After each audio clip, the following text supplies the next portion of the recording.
the Sufi poet Rumi, said, "There's one thing in this world you must never forget to do. If you forget everything else but not this, there's nothing to worry about.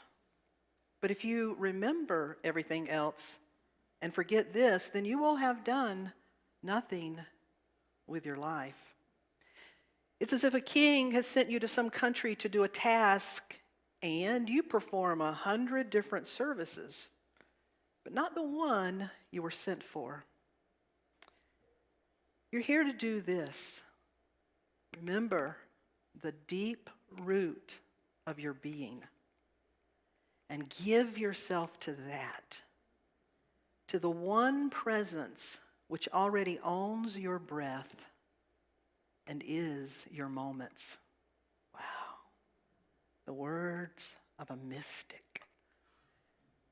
Today we're in week 3 of a 7-week series that is based on the book by Lynn Twist, Living a Committed Life, Finding Freedom and Fulfillment in a Purpose Larger Than Yourself.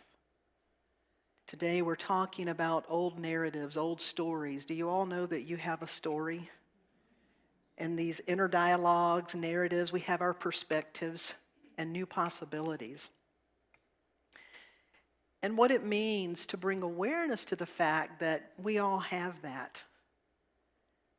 But as we begin to realize that we're more than our stories and our scripts and our narratives and even our perspective, each and every one of us have our own unique perspective of how you experience life, how you were groomed and grown up, and all you've been conditioned to be.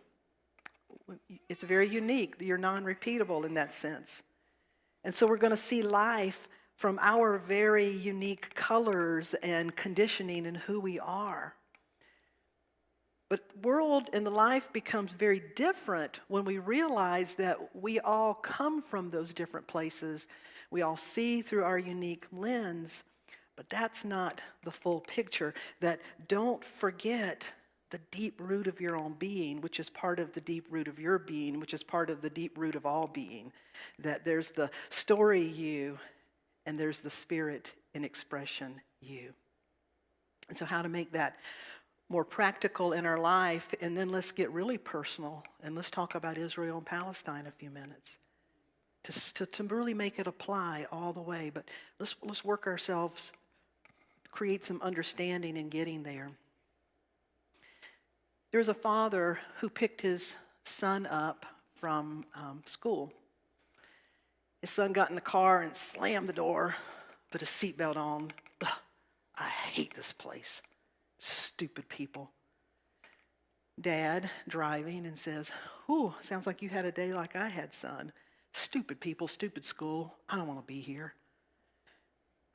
Dad realizing he could sense, if you're around, if you have a child, a grandchild, a person you love, you know when they're sitting on something. You know when they're about to cry about the break. Dad knew that. And so he realized that there's an opportunity here. He took a little detour and pulled into what happened to be his son's favorite ice cream shop. And he said, "I don't know about you, son, but I've had a day today. I think we need a treat." And so his son still slams the door when he gets out and drags himself out there, gets their ice cream cone, and they sit down. And it's pretty quiet. They've almost eaten the whole ice cream cone. And the dad says, "Well, man, I had a day today. The boss was just breathing down my neck."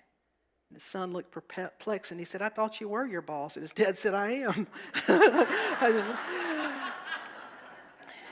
And his son laughed a little bit too. He said, "When we played ball today at recess, I was the last one picked. I'm always the last one picked. They think I'm a loser. I ain't good at sports. Not what they want me to be. I am kind of a loser, and they're stupid." And his dad, with incredible wisdom, said, "Son, you can't choose the filters others use when they look at you. But you can remember that their filters, that they're using, their labels, however they're looking at you, it's not a reflection of you, son. Their filters are a reflection of them. And he said, son, I also want you to know you've got filters. And even your filters, the filters that say you're too small, the filters that say you're not athletic, the filters that say whatever these things are that cause you to be uncomfortable in your own skin, don't even let those filters, your filters, be a reflection of your true self. And you can just stop and say, wow. Can you imagine? Yeah, go Dad, somebody said, the power of that. That what if we all really knew that we all look at one another through filters, because we do. I can only see you through my story, through my experience, through all that I've learned and been exposed to.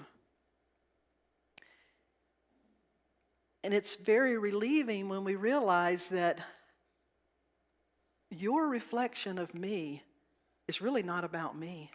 Your reflection of me is about you and your filters. But that's not what we're talking about today. What we're talking about today is our reflection, our filters, and what they say about us, and how we really need to bring awareness to the fact that we all look through whatever colored glasses and filters, and that how we are perceiving the world out here, what is coming back through to us through that. You see, that's the powerful teaching that Jesus was teaching those that followed him when he said, let your eye be single. Let your eye be single. Because you have a story. You're a physical being. You may be a Jew. You may be a Palestine. You may be black. You may be white. You may be gay. You may be straight. You may be rich. You may be poor. You may be this. You may be that. Yeah, you're all different. But don't keep seeing the world as only in its different reflections. When he said, let your eye be single, what he was saying is, let your spiritual perception always color whatever your eyes behold. That let your vision, your physical vision, be informed by spiritual oneness, and everything begins to change. How we show up begins to change. How we interact and treat one another, how we talk to ourselves. Where we perceive dead ends, we realize through spiritual perception, that's nothing. When Jesus said, say to this mountain, be removed, and it can be removed, he wasn't talking about magic tricks. It was again a lesson in perception. No matter how big the mountain, when you come through spiritual vision and spiritual perception, there's nothing too big. There's nothing that can't be overcome. And so to live in a world, it's not an either or. It's a both and. It's a beautiful thing when we can celebrate each other's differences. When we can be boggled, sometimes literally dumbfounded by how in the world did you arrive there? How in the world do you see it that way? But yet not be threatened by it. And to realize that in our own life, to begin to hold much more gently how we do see things and how we do see other things. Many years ago, I was with a group of friends. I had a good friend, and she was a single mom with 2 children. And so there was an evening we were working on a church project, a group of us, and she came and we all had dinner as we were working, and she had her 2 kids with her. And her daughter, who was probably 5th or 6th grade, at dinner started talking about the astronauts and how in school they were learning about the Apollo and the men walking on the moon. And her daughter said, I was just so disappointed that there weren't people on the moon. I was really hoping the teacher was going to say that they discovered a whole new bunch of people on the moon. And so then we adults started saying, yeah, and some of the people said, I know, I wish there were moon people, or sometimes I wish I could live on the moon. And then it got analytical, like, but I don't think we could breathe on the moon. But we went around some of that a little bit. And all the while, Cody, the little 4-year-old, is listening. And then it quieted down a minute, and he said, well, I think there could be people on the moon. We just don't have the eyes, the kind of eyes that can see them yet. Drop your fork. I mean, it's like, what? Preach, little boy. I don't think, maybe we don't yet have the kind of eyes that can see them. You see, Jesus and the mystics and the master teachers, Rumi, they were saying the kingdom of heaven is here and there. There's so many realities that are possible, but here's the question. Can you perceive it? Can you at least believe in it? Can you sort of sense it, discern it, know it's possible? Do you have moments of it? Can you hold it within yourself at least as a possibility and a vision? And do you hold it at times in your life for yourself? Do you have the kind of vision that can perceive a spiritual reality, a different possibility? And so today we talk about recognizing the limitations of our perception. In Unity, we have a great example to look to, and that's the co-founder, Myrtle Fillmore. Many of you know her story. In the late 1800s, a mother with 3 boys, married to a husband living in the Midwest. Myrtle grew up in a family where many of the women, her aunts, her ancestors, had died young. She had struggled with some illness when she was young, and so she had a story about herself, and she had facts. Now let's pause right here and say, what we are not talking about is saying that facts don't exist. Because that's a real big mistake in some spiritual traditions, is to just ignore it, affirm over it, pretend it's not there. Truth is about taking the facts at hand and staying open to a spiritual truth that can be laid upon whatever it is we're dealing with. And so Myrtle had internalized some fears. What if I die early? I'm a sickly person. I'm probably not going to live long. And so when in the late 1800s she was struggling and was sick and had a diagnosis of tuberculosis, it got worse and worse and worse. Until the doctors, the medical profession said, you really just have months at best to live. And she was very sick. But what happened is she and her husband were desperate for a different outcome. And so someone told her about this person that was coming through. His name was Dr. E.B. Weeks from the Chicago School of Metaphysics, and he was giving these lectures. And they felt drawn to go to that, and so she mustered up the strength she had. She got out and she went that night. And that night, as the lecture was being given, she heard some words.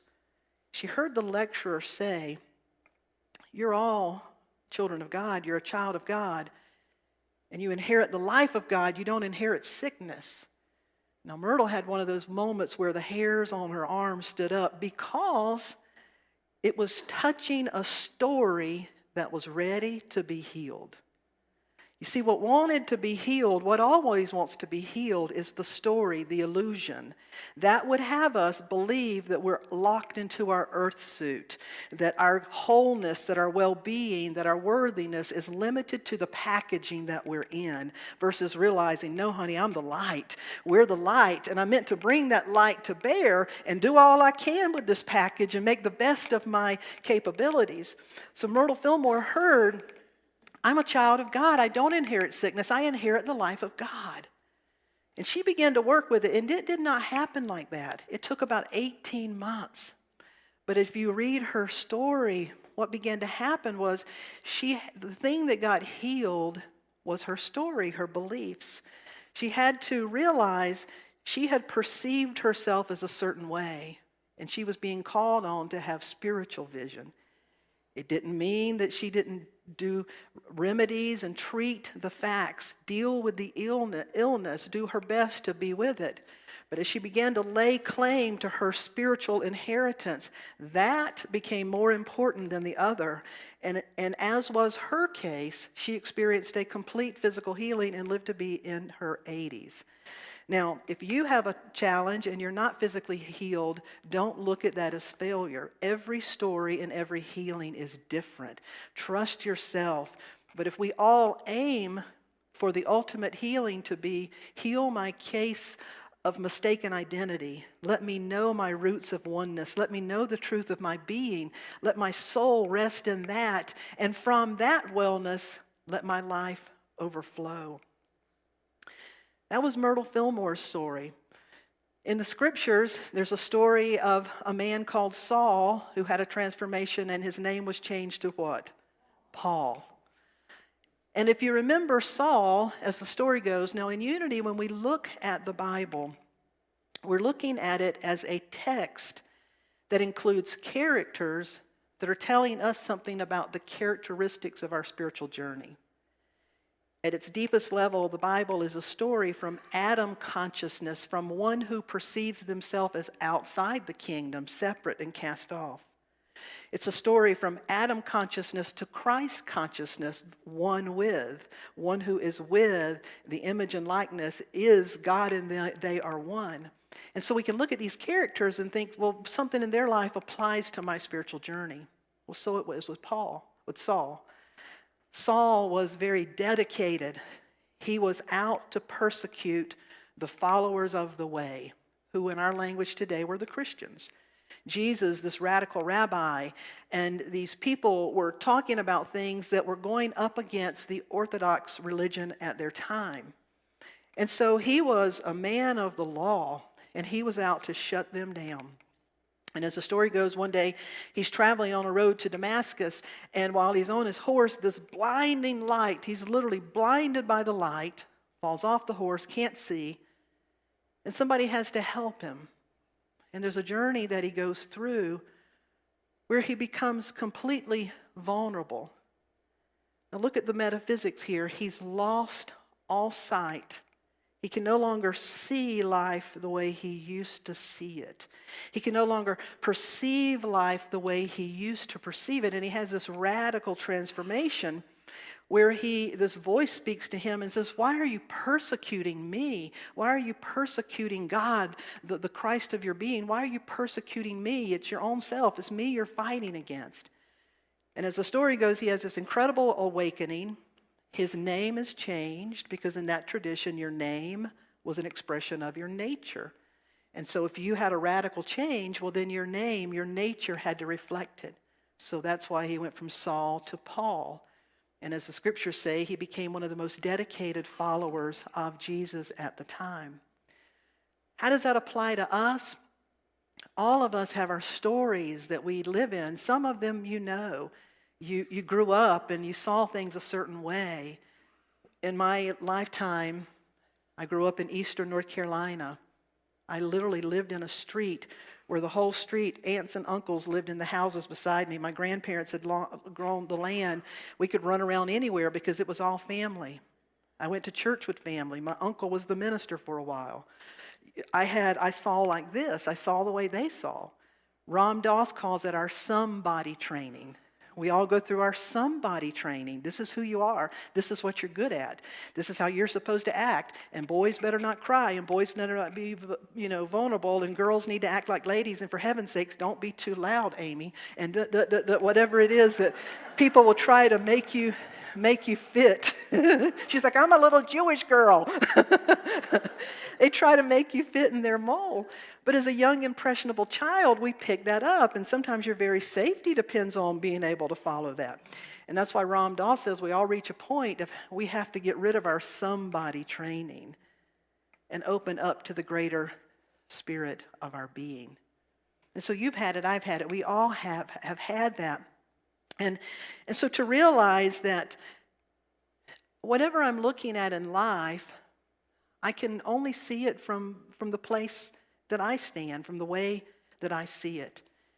And so there's some things that we can do to begin to realize that we all have our filters, our perceptions, our story. You have them. Now, the stories can be healed, can be transcended, but they'll always still be a part of your greater story. And hopefully, it makes you more compassionate.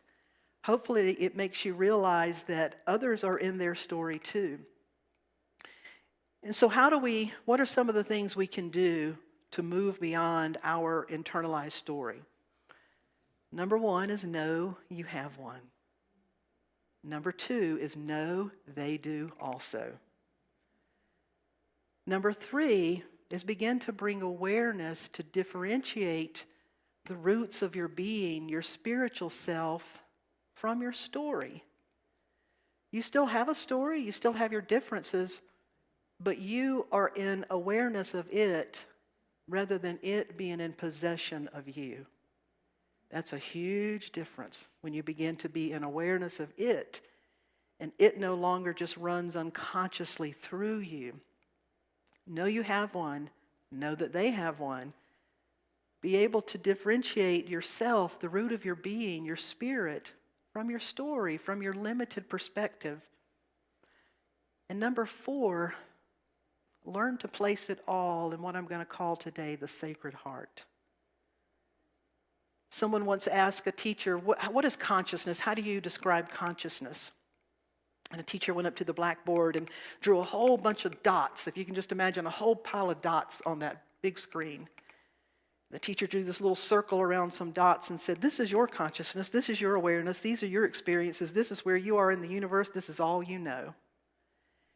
And then the teacher said, and as life begins to happen and change, maybe you say, well, I don't believe this anymore. You can erase a few and you can change, and now I've seen this and I've seen that, and your dots begin to change and morph.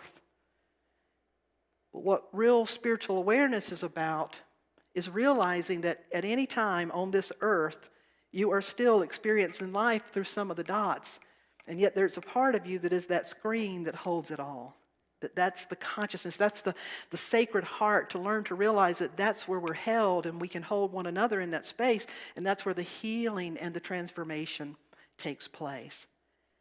So to know you have one, to begin to differentiate, to know you have one, they have one, to differentiate from it, and then to, Rumi also says, out beyond all ideas of right and wrong, there is a place, and I will meet you there.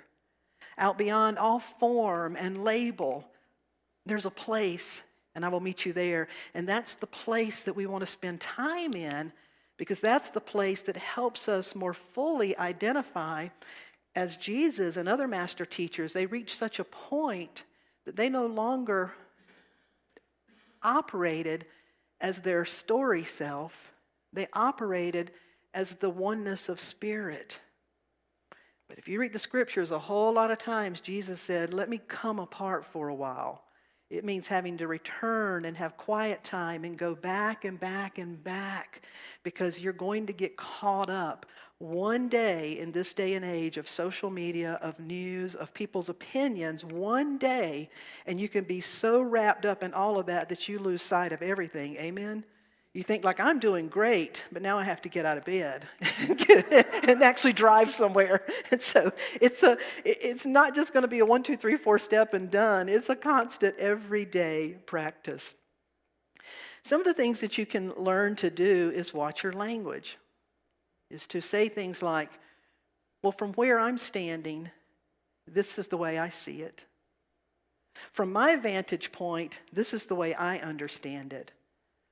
Brene Brown, who's a great teacher, professor, I had the opportunity to train with her a few years ago before she got wildly popular. And she used something that I've used many times since. What she was working with and practicing is when she and her husband would get into some kind of, difference, or she and her colleague, she would say, well, the story I'm telling myself is this. The story I'm telling myself about why you're acting like this. And so they did a study. They got a bunch of junior high school students who use their cell phones a lot. Now, how many of you know that, like, if you're texting somebody, and then when you're waiting and you know they're texting you back, but you can't yet see it, what do you see? Dots. So they did a bunch of tests with junior high school students where they would have a junior high school student, maybe them and their friend were having a little tiff, and they would send the friend a text that says, why didn't you speak to me when I saw you in class today? And then they would see the ... dots come up. I can hold you accountable and still hold you in the light, just as I would do for a wayward child whom I dearly love.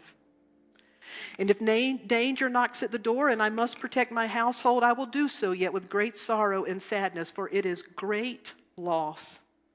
When acts of violence are perpetuated, yes, they must be stopped.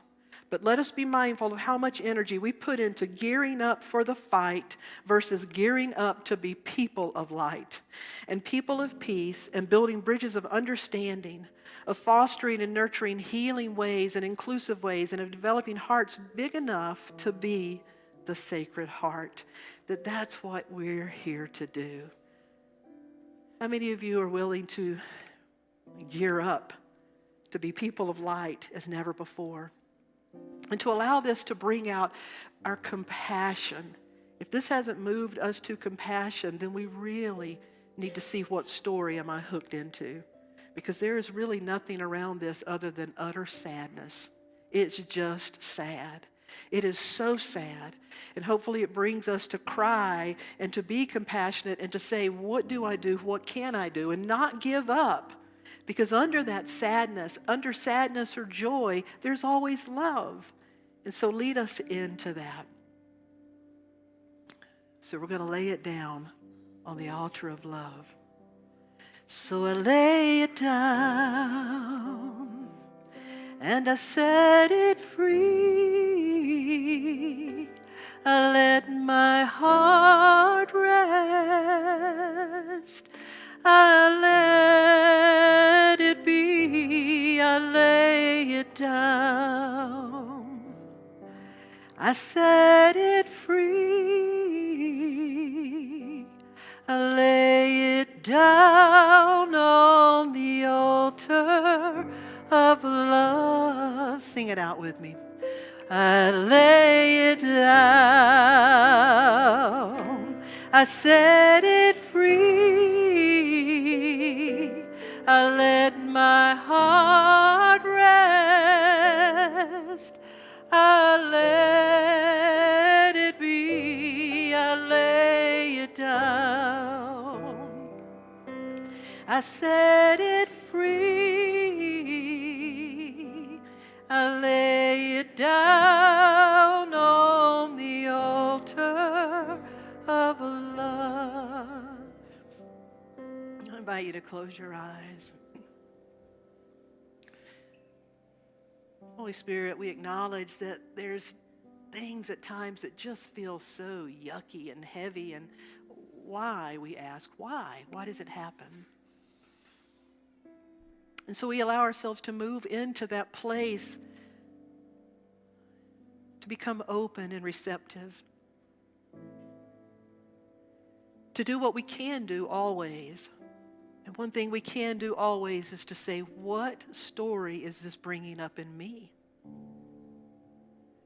Is there a fear? Is there something in me that this is bringing to the surface? Is there a gift that I have that is being pulled into the light that says it's time? You can stand up and show up and speak up in these ways, right in your circle of influence. With the resources and the reach that you have, you can tend to this. And so rather than be caught up in what we can't do, in the things that literally overwhelm, to allow that to move us to compassion as it should. Because how can we be at peace when there is such pain and unrest and needless acts of violence going on in our world? How can we be at rest when there is such political mockery and when so many things that are just not right are being standardized? We don't ever want to become complacent. And Holy Spirit, we also want to be big enough for joy. That there is truly place to have sorrow and joy, because what underpins it all is pure love. And when we give ourselves to love, we can mourn with those who suffer. We can ponder and wonder with those who are bewildered in the midst. And we can also know, because in through and by our spiritual perception, that we are rooted in spirit. And that in spirit, there is a level that all is actually well in spirit. And so, as paradoxical as it sounds, may we be the people that have heart and presence big enough and have enough compassion to become the bridges. Let us be mindful of our perceptions and to hold it more gently. That from where I stand or the way I see it, yeah, this is my perception, and there's so much more. And I'm open to learning. I'm open to growing. And I'm open to going deep enough that the joy and the peace that passes understanding can be a constant energy in which I live and move and have my being. And so it is from this place that we hold in our hearts not only Israel and Palestine, but Russia and Ukraine and so many other places that are not in the media. We hold in our own country. We hold in our own neighborhoods. In any places where there's an us against them. Let us create a space that transcends that. It always brings it back to what's really real and really true and what are we really seeking to accomplish. May we be highest instruments of light and love and joy and compassion. And for this, may we be blessed. And so we lay it down and we set it free. I let my heart rest. I let it be. I lay it down. I set it free. I lay it down on the altar of love. I invite you to open your eyes. I'm going to ask you to bring back a smile, which might seem like a little weird thing at this moment, but you can sure use a smile at any time. To be gentle with yourself, to open to that joy that is big enough to somehow keep us moving forward.